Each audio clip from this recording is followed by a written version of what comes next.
ಒಂದು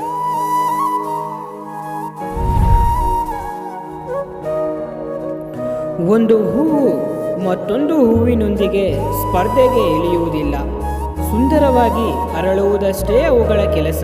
ಹಾಗೆ ನೀವು ಕೂಡ ಅದೇ ರೀತಿಯಾಗಿ ನಿಮ್ಮ ವ್ಯಕ್ತಿತ್ವವನ್ನು ಸಹ ರೂಪಿಸಿಕೊಳ್ಳಬೇಕು.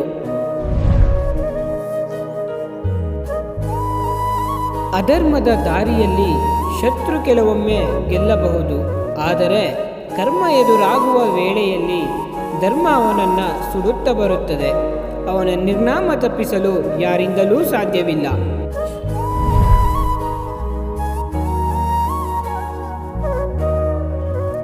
ನಮ್ಮ ಆಸೆ, ಸಿಟ್ಟು, ಅತಿಯಾದ ಪ್ರೀತಿಯೇ ನಮ್ಮ ನಿಜವಾದ ಶತ್ರುಗಳು. ಇವು ನಮ್ಮನ್ನು ಸ್ವಾರ್ಥಿಗಳಾಗಿಸಿ ಶಾಂತಿಯನ್ನು ಕಸಿದುಕೊಳ್ಳುತ್ತವೆ.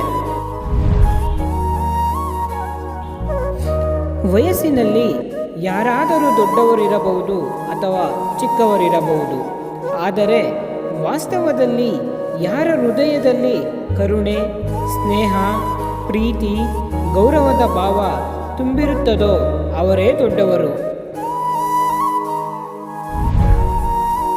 ಕಷ್ಟದ ದಿನಗಳು ಜೀವನ ಪೂರ್ತಿ ಇರುವುದಿಲ್ಲ.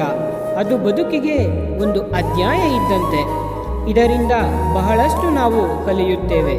ಬದುಕಿನಲ್ಲಿ ಬದಲಾವಣೆ ಬರಲೆಂದೇ ಭಗವಂತ ಹೀಗೆ ಮಾಡುತ್ತಾನೆ.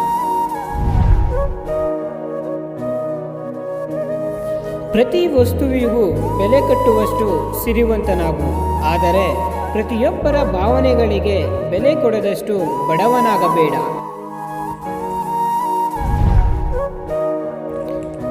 ಎಲ್ಲಿ ದಯೆಯೋ ಅಲ್ಲಿ ಧರ್ಮ, ಎಲ್ಲಿ ಲೋಭವೋ ಅಲ್ಲಿ ಪಾಪ, ಎಲ್ಲಿ ಕ್ರೋಧವೋ ಅಲ್ಲಿ ವಿನಾಶ, ಎಲ್ಲಿ ತಾಳ್ಮೆ ಮತ್ತು ಕ್ಷಮೆಯೋ ಅಲ್ಲಿ ಭಗವಂತನ ವಾಸ. ಯಾರೇ ನಮಗೆ ಕೆಟ್ಟದ್ದನ್ನು ಬಯಸಿದರೂ ನಾವು ಅವರಿಗೆ ಒಳ್ಳೆಯದನ್ನೇ ಬಯಸಬೇಕು. ಅದು ನಮ್ಮ ಧರ್ಮ. ಹಾಗೂ ಕೆಟ್ಟದ್ದನ್ನು ಮಾಡಿ ಅನುಭವಿಸುವುದು ಅವರ ಕರ್ಮ.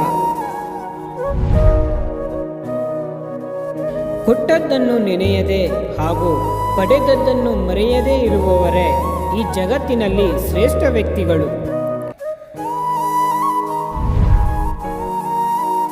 ಪ್ರೀತಿಗೆ ಪಾತ್ರನಾಗುವುದಕ್ಕಿಂತ ನಂಬಿಕೆಗೆ ಪಾತ್ರನಾಗು. ನಂಬಿಕೆ ಇದ್ದ ಕಡೆ ಪ್ರೀತಿ ತಾನಾಗಿಯೇ ಒಲಿಯುತ್ತದೆ.